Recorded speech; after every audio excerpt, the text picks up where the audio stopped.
Baik, selamat malam teman-teman semua dan Bapak dosen Dharma Sucipto. Jadi hari ini kami akan membahas makalah yang telah kami susun dengan judul Ragam Bahasa Indonesia. Sebelum kami ke pembahasan, izinkan saya untuk memperkenalkan diri dan rekan-rekan saya. Baik, perkenalkan nama saya Iputu Chandra Anata dengan NIM 2015323027. Lalu ada rekan saya Devi Rahma Hilyada dengan NIM 2015323055 dan ada rekan saya Alap Raditya Saputra dengan NIM 2015323079 dan rekan saya terakhir Elia Putra Nata dengan NIM 19153223109109. Baik, kita langsung ke slide presentasi. Jadi, seperti yang sudah saya sampaikan tadi, makalah yang kami susun ini akan kami jelaskan dengan judul Ragam Bahasa Indonesia, yang dimana terdapat 7 poin pembahasan. Yang pertama ada pengertian ragam bahasa, yang kedua faktor timbulnya ragam bahasa, yang ketiga jenis-jenis ragam bahasa, yang keempat ragam bahasa berdasarkan media, yang kelima ragam bahasa berdasarkan cara pandang penutur, yang keenam ragam bahasa dilihat dari topik pembicaraan, dan yang terakhir ragam bahasa baku dan tidak baku. Jadi untuk poin pertama, kedua, dan ketiga akan dijelaskan oleh rekan saya Devi Rahma Hilyada. Yaitu yang pertama mengenai pengertian ragam bahasa, yang kedua faktor timbulnya ragam bahasa, dan yang ketiga jenis-jenis ragam bahasa. Untuk poin keempat dan kelima mengenai ragam bahasa berdasarkan media dan ragam bahasa berdasarkan cara pandang penutur akan dijelaskan oleh rekan saya Alap. Lalu untuk poin ke-6 dan poin ke-7 mengenai ragam bahasa dilihat dari topik pembicaraan dan ragam bahasa baku dan tidak baku akan dijelaskan oleh rekan saya Elia Putranata. Baik, kita langsung saja ke pembahasan yang pertama, yaitu mengenai pengertian ragam bahasa. Untuk rekan saya Devi Rahma Hilyada, waktu dan tempat saya persilahkan. Baik, terima kasih atas waktunya. Di sini saya akan menjelaskan pengertian ragam bahasa.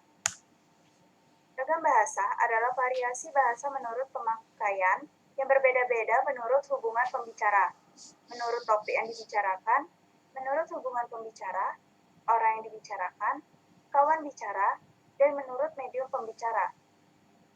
Slide berikutnya.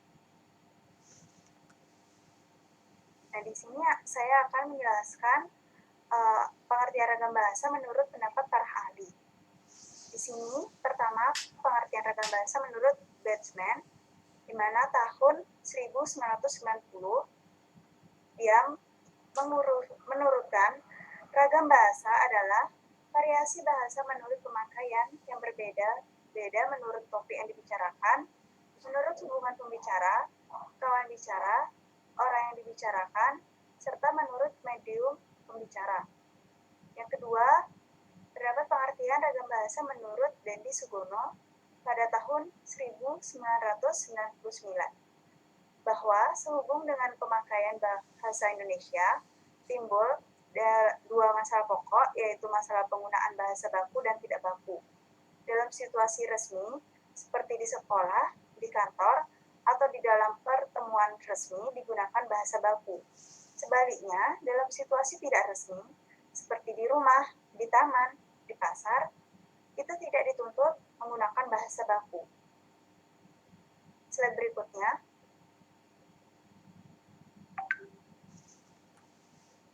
Pada pengertian ragam bahasa menurut Fishman Ed pada tahun 1968, suatu ragam bahasa, terutama ragam bahasa jurnalistik dan hukum, tidak tertutup kemungkinan untuk menggunakan bentuk kosakata ragam bahasa baku agar dapat menjadi anutan bagi masyarakat pengguna bahasa Indonesia.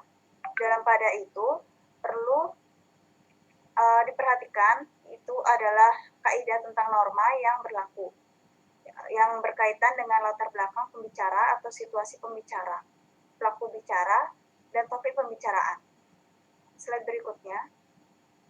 Di sini saya akan menjelaskan faktor timbulnya ragam bahasa, di mana ragam bahasa ini muncul karena terdapat perubahan yang dirasakan di dalam kalangan masyarakat. Slide selanjutnya. Pada perubahan tersebut, datang adanya variasi yang dipakai dengan keperluannya, yang sesuai dalam pemakaian dan tidak menghilangkan fungsi dari bahasa sebagai alat komunikasi yang efisien. Nah, di sini terdapat faktor yang menyebabkan variasi tersebut muncul. Di antaranya yaitu terdapat faktor budaya, di mana faktor ini dikarenakan di Indonesia mempunyai banyak provinsi yang memiliki budaya yang berbeda-beda. Sebagai contoh, di daerah Bali dengan Jawa, bahasa yang digunakan pastinya berbeda. Yang kedua, terdapat faktor sejarah. Faktor ini dikarenakan di Indonesia yang salah satu bangsa yang banyak dijajah oleh negara lain. Indonesia memiliki sejarah dari zaman penjajahan dan kerajaan terdahulu, sehingga setiap daerah di Indonesia sudah pasti memiliki nenek moyang atau pendahulunya, dan mereka mengikuti bahasa yang sudah diajarkan oleh pendahulunya. Slide berikutnya. Di sini ada faktor demografi. Pada faktor ini, terdapat perbedaan keadaan wilayah di setiap daerah yang mengakibatkan perbedaan dalam berkomunikasi. Seperti contoh, wilayah yang ditinggalinya seperti pegunungan, pantai, pedesaan, mereka yang tinggal di daerah tersebut menggunakan intonasi yang lebih keras karena letak pemukiman satu dengan yang lainnya berjauhan. Sedangkan di daerah pemukiman yang padat, contohnya seperti kota, mereka menggunakan intonasi volume suara yang lebih kecil karena tempat pemukimannya berdekatan. Slide selanjutnya. Sini saya selanjutnya akan menjelaskan jenis-jenis ragam bahasa. Slide selanjutnya. Ragam bahasa dibagi menjadi beberapa jenis diantaranya, yaitu ada ragam bahasa berdasarkan media, ragam bahasa berdasarkan cara pandang penutur, dan yang terakhir, ragam bahasa berdasarkan topik pembicaraan. Pada ragam bahasa berdasarkan media, digunakan untuk menghasilkan bahasa, di sini dibedakan menjadi ragam bahasa lisan dan ragam bahasa tulis. Untuk ragam bahasa berdasarkan cara pandang penutur, ragam bahasa ini dibedakan menjadi ragam daerah atau dialek, ragam pendidikan, ragam resmi, yang terakhir ragam tidak resmi. Yang ketiga, terdapat ragam bahasa berdasarkan topik pembicaraan. Ragam ini dibedakan atas bidang ilmu pengetahuan. Misalnya, ragam politik, ragam sosial, ragam kedokteran, dan ragam jurnalistik. Baik, penjelasan saya seperti itu. Saya serahkan kepada moderator. Terima kasih. Baik, saya ucapkan terima kasih untuk rekan saya Devi atas penjelasannya mengenai ragam bahasa berdasarkan media dan cara pandang penutur akan dibahas oleh rekan saya Alem. Untuk waktu dan tempat, saya persilakan. Baik, terima kasih atas waktunya. Di sini saya akan menjelaskan mengenai ragam bahasa berdasarkan media. Ragam bahasa berdasarkan media dibagi menjadi dua, yaitu ragam bahasa berdasarkan media lisan dan ragam bahasa berdasarkan media tulis. Jadi di sini saya akan membahas mengenai ragam bahasa berdasarkan media lisan terlebih dahulu. Ragam bahasa secara lisan merupakan cara penggunaan bahasa Indonesia secara media lisan dan menggunakan alat ucap. Cara menggunakannya dapat berbeda sesuai dengan lingkungannya, seperti contoh penggunaan bahasa di situasi formal dan non-formal. Dalam menggunakan ragam lisan ini, kita berurusan dengan kosakata, tata bahasa, dan juga lafal. Dalam ragam lisan ini memanfaatkan yang namanya tinggi rendahnya suara atau tekanan intonasi, mimik wajah, gerak tangan, atau isyarat untuk mengungkapkan ide. Ragam bahasa berdasarkan media lisan ini memiliki ciri-ciri untuk mengetahui ragam lisan seperti apa. Contoh ragam lisan yakni sebagai berikut. Yang pertama, ragam bahasa cakepan. Yang kedua, ragam bahasa pidato. Yang ketiga, ragam bahasa kuliah. Dan yang terakhir, ragam bahasa panggung. Dan berikutnya. Ragam bahasa berdasarkan media lisan memiliki ciri-ciri sebagai berikut. Yang pertama, memerlukan kehadiran orang lain. Yang kedua, tergantung situasi kondisi ruang dan waktu. Dan yang ketiga, berlangsung cepat. Untuk kelebihan ragam bahasa lisan diantaranya, yang pertama dapat disesuaikan dengan situasi, yang kedua faktor efisiensi, yang ketiga faktor kecepatan pembicara segera melihat reaksi pendengar terhadap apa yang dibicarakannya. Dan berikutnya, untuk kekurangan ragam bahasa berdasarkan media lisan sendiri adalah sebagai berikut. Yang pertama, bahasa lisan berisi beberapa kalimat yang tidak lengkap, bahkan terdapat kalimat sederhana. Yang kedua, penutur sering mengulangi beberapa kalimat. Yang ketiga, tidak semua orang bisa melakukan bahasa lisan secara baik. Ya. Lanjut, saya akan membahas mengenai ragam bahasa berdasarkan media tulis. Ragam bahasa tulis dibuat dengan memanfaatkan tulisan dengan huruf sebagai elemen dasarnya. Dalam ragam bahasa tulis, kita memastikan untuk memperhatikan beberapa hal seperti tata cara penulisan, ejaan, di samping aspek pemilihan tata bahasa dan kosakata. Dalam hal ini, kita juga membutuhkan pemilihan elemen gramatikal yang akurat seperti bentuk kata, susunan kalimat, pilihan kata, ejaan, dan penggunaan tanda baca untuk mengungkapkan ide kita. Contoh ragam tulis yakni sebagai berikut. Yang pertama, ragam bahasa teknis. Yang kedua, ragam bahasa undang-undang. Yang ketiga, ragam bahasa catatan. Dan yang keempat, ragam bahasa surat. Slide berikutnya. Ciri-ciri ragam bahasa tulis diantaranya, yang pertama, tidak memerlukan kehadiran orang lain. Yang kedua, tidak terikat oleh ruang dan waktu. Dipengaruhi oleh tanda baca atau ejaan. Untuk kelebihan ragam bahasa sendiri, untuk kelebihan ragam bahasa berdasarkan media tulis, yang pertama, umumnya memiliki kedekatan antara budaya dengan kehidupan masyarakat. Yang kedua, sebagai sarana untuk memperkaya kosakata. Kekurangan ragam bahasa tulis diantaranya, yang pertama, alat atau sarana yang memperjelas pengertian seperti bahasa lisan itu tidak ada. Akibatnya bahasa tulisan harus disusun lebih sempurna. Yang kedua, tidak mampu menyajikan berita secara lugas, jernih dan jujur jika harus mengikuti kaidah-kaidah bahasa yang dianggap cenderung miskin daya pikat dan nilai jual. Perbedaan di antara ragam bahasa lisan dan ragam bahasa tulis juga dapat dijelaskan berdasarkan struktur bahasanya dalam penggunaan kosakata dan tata bahasa. Untuk tata bahasa, contoh ragam bahasa lisannya adalah dia sedang baca koran. Sedangkan untuk contoh ragam bahasa tulis pada tata bahasa, dia sedang membaca koran. Contoh kedua, pada ragam bahasa lisan adalah Lala mau nulis surat. Sedangkan untuk ragam bahasa tulis, Lala mau menulis surat. Untuk contoh yang ketiga, pada tata bahasa ragam bahasa lisan adalah tapi kau tak boleh nolak lamaran itu. Sedangkan untuk contoh ragam bahasa tulis pada tata bahasa, namun engkau tidak boleh menolak lamaran itu. Kosakata. Pada kosakata ragam bahasa lisan, contoh yang pertama yaitu Karina bilang kalau kita harus giat belajar. Sedangkan contoh ragam bahasa tulisnya yaitu Karina mengatakan bahwa kita harus giat belajar. Untuk contoh yang kedua, ragam bahasa lisan pada kosakata yaitu kita harus bikin puisi.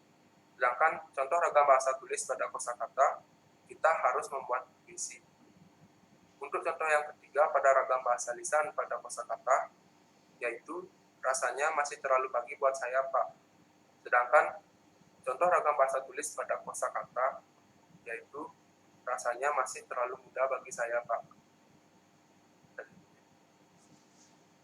Baik, saya akan melanjutkan membahas mengenai ragam bahasa berdasarkan cara pandang penutur. Jadi, berdasarkan cara pandang penutur, ragam bahasa dibagi menjadi 4, yaitu ragam dialek, ragam pendidikan, ragam resmi, dan ragam tidak resmi. Yang pertama itu ragam daerah atau dialek.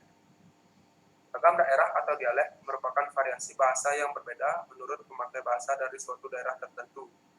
kelompok sosial tertentu atau kurun waktu tertentu, dan juga logat yang digunakan pun berbeda-beda. Logat yang digunakan pada setiap daerah tentunya berbeda. Misalkan, ragam bahasa yang digunakan oleh orang dari suku Sunda akan berbeda dengan bahasa serta dialek yang digunakan seseorang dari suku Ambon. Pada logat yang paling dapat kita ketahui perbedaannya adalah pelafalannya. Logat bahasa Indonesia orang Jawa terlihat dalam pelafalan huruf B pada posisi awal nama-nama kota, seperti contoh Bandung, Banyuwangi. Logat daerah paling kentara karena tata bunyinya. Logat daerah paling mudah diketahui dari segi tata bunyinya. Ciri-ciri unik yang membedakannya itu seperti tekanan nada, turun naiknya nada, dan panjang pendeknya bunyi bahasa dapat membangun aksen yang berbeda-beda. Oke. Ragam. Yang kedua ada ragam pendidikan. Ragam terpelajar atau pendidikan itu di mana tingkat pendidikan penutur bahasa Indonesia juga mempengaruhi bagaimana menggunakan bahasa Indonesia. Kelompok penutur yang berpendidikan atau terpelajar dalam menggunakan bahasa Indonesia tentunya tampak jelas perbedaannya dengan bahasa Indonesia yang digunakan oleh kelompok penutur yang tidak berpendidikan, terutama dalam pelafalan kata yang berasal dari bahasa asing. Perbedaannya dapat dilihat pada tabel di bawah ini. Untuk kelompok penutur tidak pelajar, pelafalan kata menggunakan kata video, sedangkan untuk kelompok penutur terpelajar, pelafalan kata yaitu video. Untuk contoh kedua,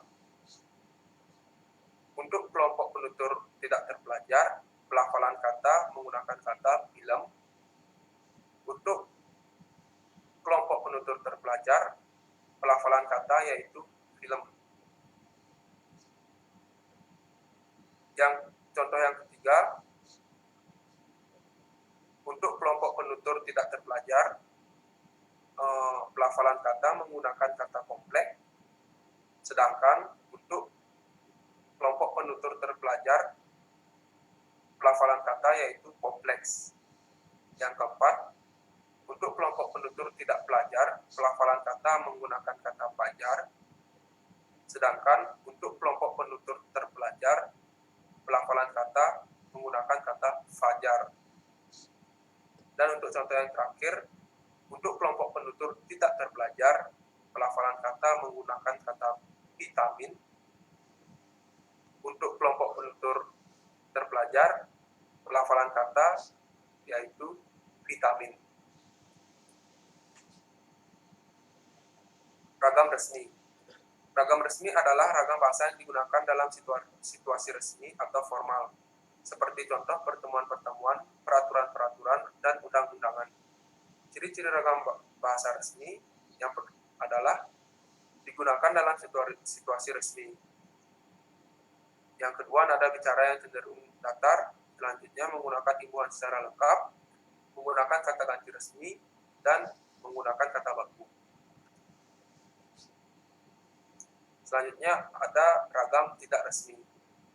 Ragam tidak resmi adalah bahasa yang digunakan pada saat situasi tidak resmi, seperti contoh dalam pergaulan dan percakapan pribadi.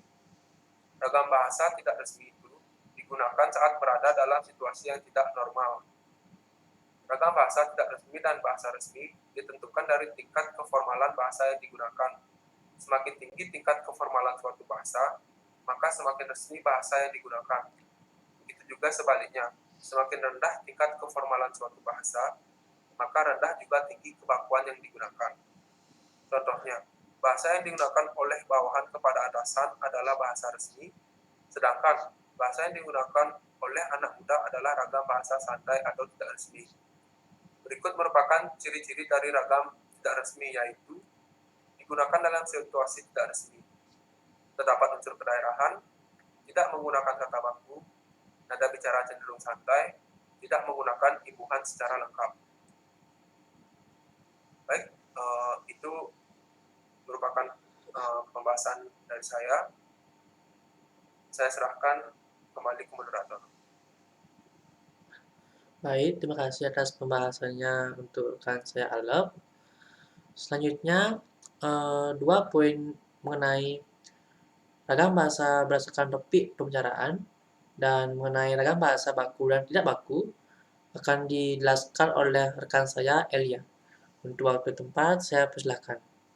Terima kasih atas waktunya. Saya akan lanjutkan ragam bahasa berdasarkan topik pembicaraan. Ragam bahasa berdasarkan topik pembicaraan, ragam bahasa terdiri dari 4, yaitu yang pertama ragam politik, yang kedua ragam sosial, yang ketiga ragam kedokteran, dan yang keempat ragam jurnalistik. Selanjutnya, next, ragam politik. Ragam politik berisi bahasa kebijakan yang dibuat oleh penguasa dalam cara menata dan mengatur kehidupan masyarakat. Salah satunya, ciri khas dalam bahasa hukum adalah penggunaan kalimat yang panjang dengan pola kalimat luas. Contohnya, dari ragam politik yaitu dia dihukum karena melakukan tindak pidana. Selanjutnya, ragam sosial. Ragam sosial merupakan ragam bahasa yang sebagian norma dan kaidahnya didasarkan atas kesepakatan bersama dan lingkungan sosial dalam masyarakat.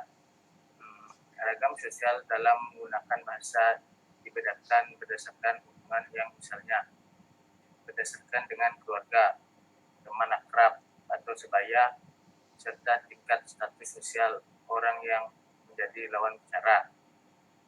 Selanjutnya, ragam jurnalistik. Jurnalistik adalah ragam bahasa yang dipergunakan oleh dunia bersurat kabar atau media massa cetak, termasuk media massa audio atau radio.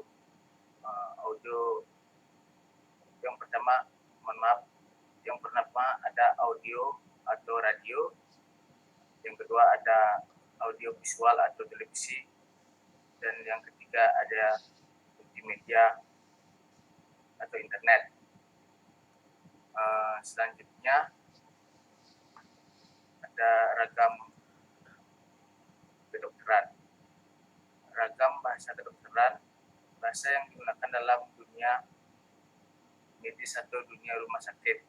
Bahasa ini digunakan oleh para dokter atau suster-suster dan juga yang bekerja dalam rumah sakit tersebut. Seperti contoh dari ragam kedokteran yaitu anak-anak itu menderita penyakit pension. Selanjutnya ada contoh ragam berdasarkan topik pembicaraan. Yang pertama, contoh ragam topik pembicaraan adalah ragam hukum. Dia dihukum karena melakukan tindak pidana. Dua, contoh ragam bisnis. Setiap pembelian di atas nilai tertentu akan diberikan diskon. Ketiga, ragam sastra. Cerita itu menggunakan unsur flashback. Keempat, ragam kedokteran. Anak itu menderita penyakit kwashiorkor. Selanjutnya, ragam baku dan tidak baku. Ragam baku adalah ragam yang memiliki bahasa diakui oleh sebagian besar warga masyarakat yang memakai sebagai bahasa resmi dan menunjukkan norma bahasa dalam penggunaannya. Kata baku merupakan kata yang digunakan dengan kaidah yang sebenarnya telah ditentukan dan kalimat resmi dan lisan ataupun tulis dengan menggunakan gagasan secara tepat. Berikutnya aja ciri-ciri bahasa baku. Ciri bahasa baku yang pertama, komunikasi resmi, yaitu dalam surat menyurat yang resmi, surat dinas pengumuman yang dikeluarkan dari instansi resmi, perundang-undangan, dan sebagainya. Yang kedua, wacana teknis seperti dalam laporan resmi. karya ilmiah, buku pelajar, dan lainnya. Yang ketiga, pembicaraan di depan umum, seperti contoh dalam ceramah, kuliah, pidato, dan lainnya. Yang keempat, pembicaraan dengan orang yang dihormati. Selanjutnya, program tidak baku merupakan kebaikan dari kata baku. Bahasa tidak baku ini muncul saat menggunakan percakapan sehari-hari, bahasa tutur. Sebagai contoh, berikut merupakan tabel perbandingan penggunaan bahasa baku dan tidak baku. Untuk yang pertama,